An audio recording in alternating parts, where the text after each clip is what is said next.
بسم اللہ الرحمن الرحیم۔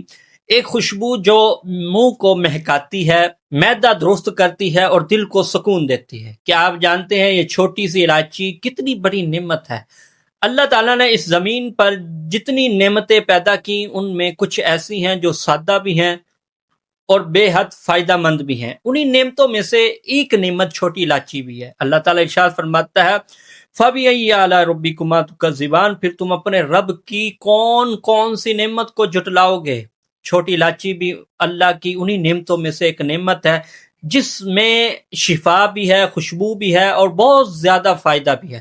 چھوٹی الائچی کے بہت سارے فوائد ہیں۔ چھوٹی الائچی معدے کی گیس اور تیزابیت کو کم کرتی ہے، منہ کی بدبو ختم کرتی ہے، بد ہضمی میں فوری آرام دیتی ہے، دل کو تقویت دیتی ہے، متلی اور قے میں یہ مفید ہے۔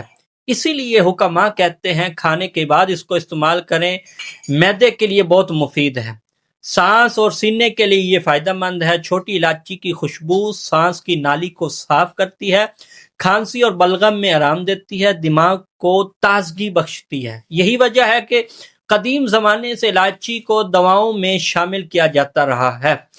اسی طرح خوشبو انسان کے دل پر اثر کرتی ہے۔ چھوٹی الائچی دل کی گھبراہٹ کم کرتی ہے، ذہنی تھکن دور کرتی ہے، موڈ کو بہتر بناتی ہے۔ جب دل خوش ہو تو عبادت میں بھی لذت پیدا ہو جاتی ہے۔ اس کے استعمال کے طریقے بہت آسان ہیں، آئیے ہم جانتے ہیں۔ کھانے کے بعد ایک دانہ آپ استعمال کریں، چائے میں اس کو استعمال کر کے پئیں، منہ کی خوشبو کے لیے اس کو چبائیں، قبض گیس میں نیم گرم پانی کے ساتھ اس کو استعمال کریں، لیکن یاد رکھیں اعتدال ضروری ہے، زیادتی فائدے کے بجائے نقصان بن جاتی ہے۔ اللہ تعالیٰ ارشاد فرماتا ہے وَإِذَا مَرِضْتُ فَهُوَ يَشْفِينِ، اور جب میں بیمار ہوتا ہوں تو وہی مجھے شفا دیتا ہے۔